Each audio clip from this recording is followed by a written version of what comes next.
ఈరోజు చంద్రబాబు నాయుడు గారి ప్రోద్బలంతో బీజేపీ కండువా కప్పుకున్నారు. ఇక జీవితాంతం మీరు రాజకీయాల్లో ఉన్నంత వరకు బీజేపీలోనే ఉంటాను, కాషాయపు కండువా తీసేయనని ప్రమాణం చేయగలరా? ప్రమాణం చేయాల్సిన అవసరం ఉందా? ఇప్పుడు రాజకీయాలు అలాగే ఉంది కదా. ఇప్పుడు మీరు అడిగితేనే ప్రమాణం చేయాల్సిన అవసరం లేదు కదా. కరెక్ట్. మీరు అది అడగడం కూడా పొరపాటు కదా. ప్రమాణం చేస్తారా అనే ప్రశ్న పొరపాటు ఎట్లా అవుతుంది? మీరెవరు? Who are you to dictate? అలా కాదు, అలా పబ్లిక్ కాదు. తరపున అడుగుతున్నా. పబ్లిక్ మిమ్మల్ని అడగల. Public they know what is happened, what was ఏది జరిగినా అంటే ఈ రోజు సరే వాళ్ళ అవసరం కోసము మీ అవసరం కోసం బీజేపీ అవసరాలు లేవు ఇందులో. ఓకే, అవసరాలు లేవు. Okay, you are mistaken. అవసరాలు ఏంటి? మీకు ఎమ్మెల్యే కావాలని మీకు అవసరం. నేను ఎమ్మెల్యే కావాలనుకుంటే మొదటి రోజు చంద్రబాబు నాయుడు గారు చెప్పినప్పుడు, మొదటిసారి బీజేపీ వాళ్ళు అడిగినప్పుడు నేను వెళ్ళిపోయేవాడిని. మరి ఎందుకు వచ్చారంటారు? బీజేపీకి ఎమ్మెల్యే క్యాండిడేట్ కావాలి, ఇక్కడ బలమైన క్యాండిడేట్ కావాలి. మీరు బీజేపీ ద్వారా ఏదో ఒక స్థానంలో ఎమ్మెల్యే సీట్ తెచ్చుకొని గెలవాలి. అది పొరపాటు. ఓకే, యు ఆర్ మిస్టేకెన్ అని చెప్తున్నా. ఓకే, రైట్ రిపీట్ చేయకండి. రైట్ ఏదో చెప్పండి. రైట్ నేను చెప్తున్నాను కదా. కంపల్షన్ అటు ఇటు రండి అని ఇన్వైట్ చేసి ఈ నెలమన్న తర్వాత నేను వెళ్ళాను తప్పించి, నేను స్పష్టంగా చెప్పాను మా కార్యకర్తలకు కూడా, నాకు ఎమ్మెల్యే పదవి దాదాపుగా మా ఇంట్లో ఇప్పటికి 5 సార్లు చేశాం. ఎమ్మెల్యే పదవి కొత్త కాదు. ఎమ్మెల్యే పదవి కోసం నేను పార్టీ మారను, నేను ఇట్లానే ఉంటాను. మిమ్మల్ని కాపాడుకోవడం ఎట్లా అనేది నేను చేసుకుంటాను. ఓకే, కానీ ఉన్న రాజకీయ పరిస్థితులు, రాజకీయ నేపథ్యాలు చంద్రబాబు నాయుడు గారు కొన్ని వివరణలు ఇచ్చి, ఈ పరిస్థితుల్లో నువ్వు ఇప్పుడు ఇన్విటబుల్ వెళ్ళాలి, వెళ్ళు అని వారు చెప్పారు. అవన్నీ మీకు రివీల్ చేయాల్సిన అవసరం నాకు రివీల్ చేయబడదు. నాకు అవసరం లేదు. Public no. చాలా మంది చూస్తారు కాబట్టి వారి కోసం అడుగుతున్నారు. వారి కోసం వాళ్ళందరికీ ఫ్యాక్ట్ తెలుసు. ఓకే, వాళ్ళందరికీ ఏం జరిగిందో వాస్తవం. ఎందుకంటే పబ్లిక్ అంత సపోర్టు నాకు ఇచ్చారు. ఓకే, 21 రోజు పాటు ఈ పోరాటం జరిగింది. ఓకే, నేను ప్రజల్లోకి వెళ్ళడం, ప్రజల న్యాయం కావాలని నేను అడగడం, నా వెనక కార్యకర్తలు కట్టడిగా నిలబడి ముందుకు రావడం, ప్రజలు ప్రతి గ్రామంలో నువ్వే అభ్యర్థి అవ్వాలి కూటమిలో అనేది వాళ్ళు ఆశీర్వదించడం, ఇదంతా 3 వారాలు జరిగిన తర్వాత కదా ఈ డెవలప్మెంట్స్ అన్నీ వచ్చినాయి. ప్రజలు ఆశీర్వదించారు, కార్యకర్తలు ఆశీర్వదించారు, పార్టీలు ఆశీర్వదించినాయి. ఓకే, సంతోషం. బాగా చెప్పారు, చక్కగా చెప్పారు. సరే, మీకు తెలుగుదేశం పార్టీ ఈ పార్టీలు మారే ప్రసక్తే లేదు, టికెట్ వచ్చినా రాకుండా టీడీపీలోనే ఉంటారని మీరు గట్టిగా భీష్మి చెక్కుతారు. అలాంటప్పుడు మీకు అన్యాయం జరిగిందని తల్లిగారిని రిక్షాలో కూర్చోబెట్టుకొని ఊరూరా తిరిగారు అనేది కూడా పెద్ద వైరల్ అయింది కదా. అది మరి అదెందుకు చేశారు? మరి నాకు అన్యాయం జరిగింది. నేను ఎక్కడ తెలుగుదేశం పార్టీ అన్యాయం చేసిందని కానీ, తెలుగుదేశం పార్టీ నాకు అన్యాయం జరిగింది, చంద్రబాబు నాయుడు గారు అన్యాయం చేశారని కానీ, భారతీయ జనతా పార్టీ అన్యాయం చేశాను కానీ వాళ్ళ పార్టీలోనే మీరు కొత్త. నేను మాట్లాడలా. అప్పుడు భారతీయ జనతా పార్టీ నాకు టికెట్ అలాట్ చేయలేదు కదా. నాకు వైఎస్ఆర్సీపీ వల్ల అన్యాయం జరిగింది అని ప్రజల్లోకి వెళ్ళా.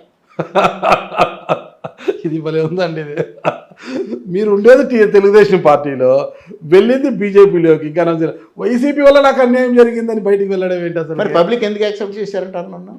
గాలి వచ్చింది. వైసీపీకి పూర్తి స్థాయిలో రాష్ట్ర వ్యాప్తంగా పూర్తి స్థాయిలో వ్యతిరేకత వచ్చింది.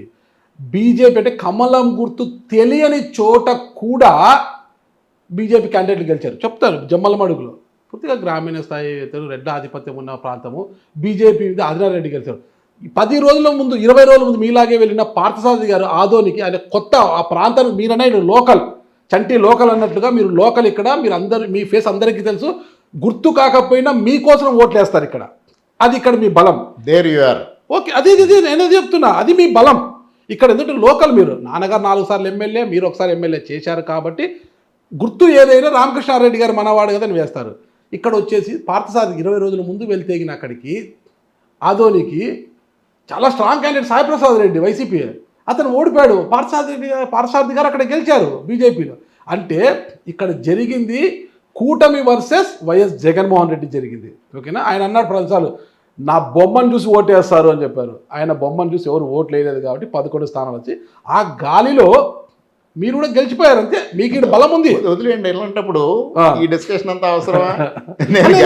ప్రజలు ఎలా గెలిచినా అనుకున్నప్పుడు ఇంత డిస్కషన్ అవసరం ఉంటారా? ఓకే, ప్రజలు యాక్సెప్ట్ చేశారు, నియోజకవర్గ ప్రజలంతా.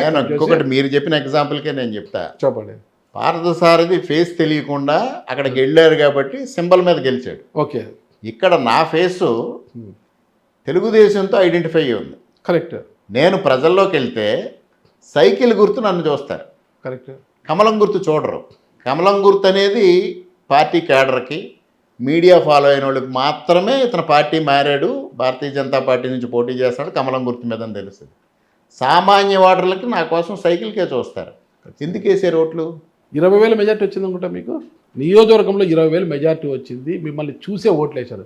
కానీ మీ సొంత గ్రామమైన రామవరం అనుకుంటా కదా, ఈ రామవరంలో వైసీపీకి మెజార్టీ వచ్చింది, 126 ఓట్ల మెజార్టీ వచ్చింది. ఎందుకు ఇక్కడ మాత్రం మైనస్? మరి అంత గాలి చూసి వేసేస్తే రామవరంలో కూడా మెజార్టీ రావాలి కదా వైసీపీకి. వైసీపీ నాకు సారీ, అదే అదే అదే గాలి చూసి వచ్చేస్తే ఇక్కడ కూడా రావాలి కదా. ఆ గాలి కారణంగానే మిగతా చోట మీకు మెజార్టీ వచ్చింది. సొంత గ్రామంలో ప్రజలు మండలం కూడా నాకు మెజార్టీ రావాలి కదా గాలితో వచ్చేస్తే. పోయినసారి 2019లో వైసీపీకి ఈ మండలం 29,000 ఓట్ల మెజారిటీ. ఎందువల్ల అంటారు?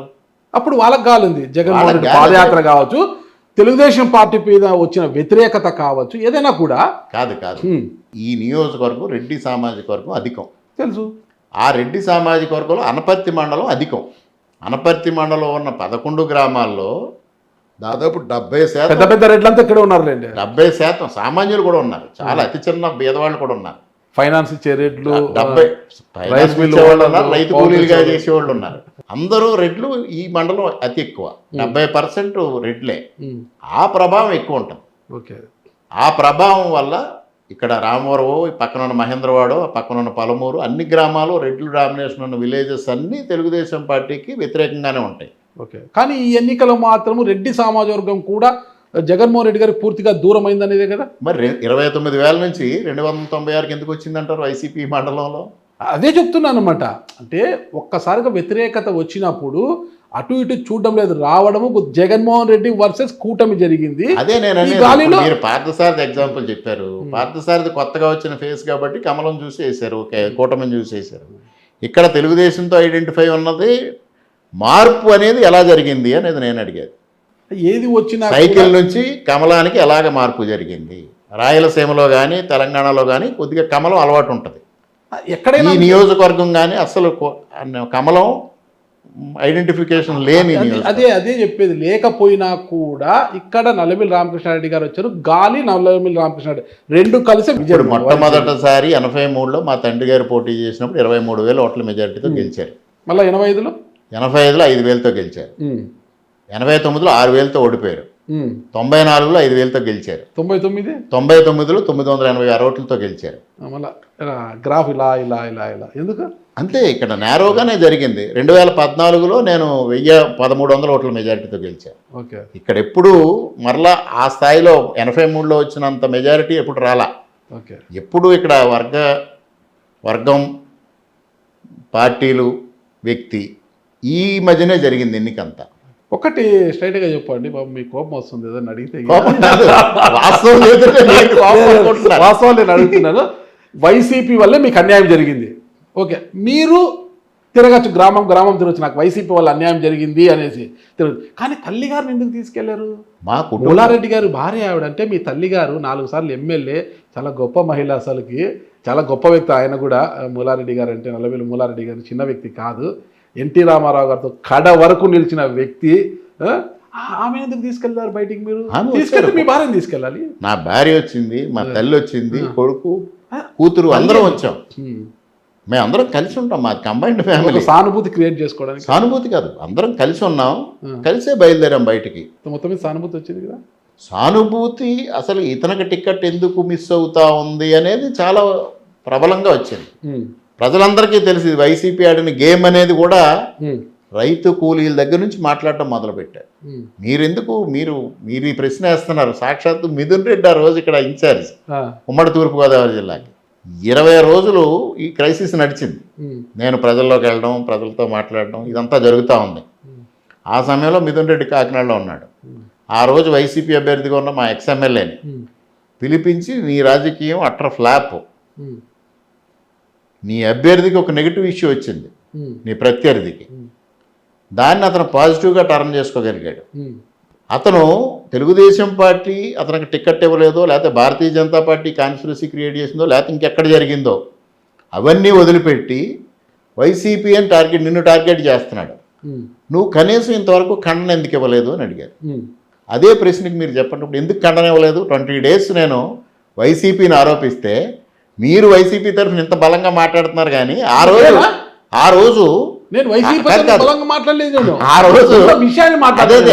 ఆ రోజు అభ్యర్థిగా పోటీ చేసిన మాజీ శాసనసభ్యుడు ఇందులో మా పాత్ర ఏముంది, మమ్మల్ని ఎందుకు టార్గెట్ చేస్తున్నారు, ఎందుకు మాట్లాడలేకపోయారని అడుగుతున్నా. ఒక్క పాయింట్ నాకు చెప్పండి, నేను వైసీపీ తరఫున బలంగా ఒక్క విషయంలో చెప్పండి. అదే మీరు వైసీపీకి ఎందుకు టార్గెట్ చేశారు, వైసీపీ ఎందుకు టార్గెట్ చేశారు అని అడుగుతున్నా. దాని ప్రశ్న ఏంటంటే మీరు టీడీపీ లేదా బీజేపీలోకి వెళ్ళారు, వైసీపీని టార్గెట్ చేసి నాకే కన్ఫ్యూజన్ ఉంటుంది. వైసీపీ చెప్పితే మీరు చెప్పేది ఏంటి, బీజేపీని కేంద్రంలో అంటే 2019-24 వరకు జగన్ గారికి ఢిల్లీ పెద్దలతో మంచి సత్సంబంధాలు ఉన్నాయని అందరికి తెలిసిన సత్యం, బహిరంగ రహస్యం, అది పెద్ద ఇదేం కాదు అది. కానీ ఆ రోజు కూటమిగా ఏర్పడ్డాక జగన్మోహన్ రెడ్డి గారు అంత ప్రభావితం చేయగలిగారా నేను అన్నది నా ప్రశ్న. మీకు మొదట్లేదు చెప్పా, వాళ్ళు 15 లిస్టు చంద్రబాబు నాయుడు గారికి ఇచ్చారు. ఆ 15లో లేదు, చంద్రబాబు నాయుడు గారు టిక్కు పెట్టిన 10లో లేదు, మధ్యలో దీని కాన్స్పిరసీ డెవలప్ చేశారు. అంటే మీరు వెళ్తూ బీజేపీలోకి మీరు ఒక్కరు వెళ్ళారు, నల్లమిల్లి మనోజ్ మాత్రము టీడీపీలో ఉన్నారు. మీరు వెళ్ళినా వెళ్ళారు కానీ కుమారుని మాత్రం టీడీపీ ఇన్ఛార్జ్ చేసుకోగలిగారు. ఒకే ఇంట్లో చేయలేదండి లేదా ఆయనే ఇన్ఛార్జ్గా వ్యవహరిస్తున్నారు లేదా. పొలిటికల్ గేమ్ చాలా బాగుంది కదా కాంపౌండ్ లో. పొలిటికల్ గేమ్ బీజేపీ కుమారుడు టీడీపీ అంతా కూటమే, ఒక పార్టీ. అదే మీరు బీజేపీ టీం కి నాయకత్వము, ఆయన టీడీపీ టీం కి నాయకత్వము, అందరం కూటమికి టీంకే నాయకత్వం. కానీ పార్టీలు వేరు కదా. పార్టీలు వేరన్నా ఇవాళ కూటమి కలిసే ప్రయాణం చేస్తాం. 2029లో ఒకవేళ కూటమి విచ్ఛిన్నమైంది అనుకోండి, అది ఆ ప్రశ్నే తలెత్తదని ముగ్గురు చెప్తా ఉన్నారు.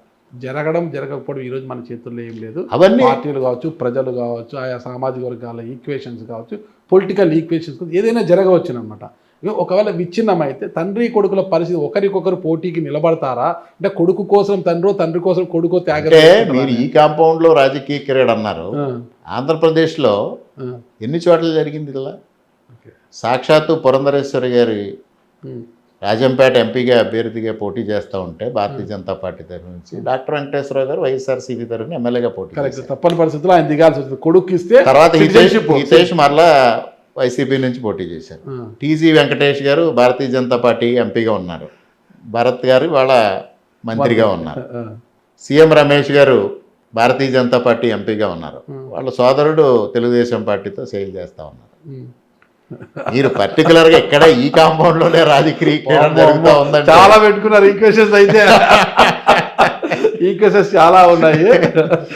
అంతెందుకు జన్మల మడుగు, మీరు చెప్పిన జన్మల మడుగు ఆదినారాయణ రెడ్డి గారు భారతీయ జనతా పార్టీలో ఉన్నారు, వాళ్ళ వారసుడు తెలుగుదేశం పార్టీతో ఆయనే ప్రతిపాదన ఇచ్చాడు, ఇది ఎంపీకి నన్ను మార్చండి, ఎమ్మెల్యేకి ఆయన మార్చండి అని ప్రతిపాదించారు కదా. వారసుడు అని మీరు అంటున్నారు, ఆదినారాయణ రెడ్డి గారు నా వారసుడు, నా కుమారుడు, నా అన్న కుమారుడు కాదంటున్నారు. భూపేష్ రెడ్డి గారిని వారసుడుగా ఒప్పుకోలేదు, ప్రతిపాదించాడు కదా. మా వాడికి ఎంపీ, నేను ఎంపీ కంటెస్ట్ చేస్తాను, ఆయనకి ఎమ్మెల్యే ఇవ్వండి అని. అదే ఆదినారాయణ రెడ్డి గారికి మంత్రి కావాలన్న కోరిక, ఎంపీగా ఆయన వెళ్ళి భూపేష్ రెడ్డికి ఎమ్మెల్యే అంటే నేను ఎమ్మెల్యేగా వెళ్తాను, మా వాడిని ఎంపీగా పంపిన ప్రతిపాదించడం కాదనలేక భూపేష్ రెడ్డి ఎంపీగా వెళ్లాల్సి వచ్చింది. ఆయన ఎంపీకి వెళ్తాను ఆదినారాయణ రెడ్డి గారు.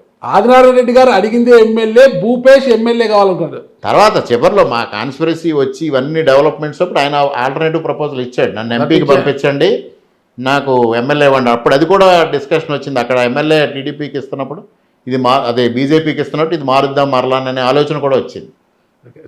తొలి అయితే ఆదినారాయణ రెడ్డి గారు బలంగా నిలబడుకుంది ఎమ్మెల్యే దాని మీదే. ఫస్ట్ భూపేష్ రెడ్డికి అనుకున్నారు, కాదు వల్ల ఇవన్నీ చాలా చోట్ల ఉన్నాయి. ఇంత దాకా ఎందుకు సార్, ఎప్పుడో స్వాతంత్రం వచ్చిన తర్వాత తరిమేళ నాగిరెడ్డి గారు, నీలం సంజీవ్ రెడ్డి గారు బావబామ్మరుదులు, అవును, ఇద్దరు ఒకరి మీద ఒకటి పోటీ, అసెంబ్లీలో ఎంత కొట్లాటలు జరిగేవి, కమ్యూనిస్ట్ వర్సెస్ కాంగ్రెస్.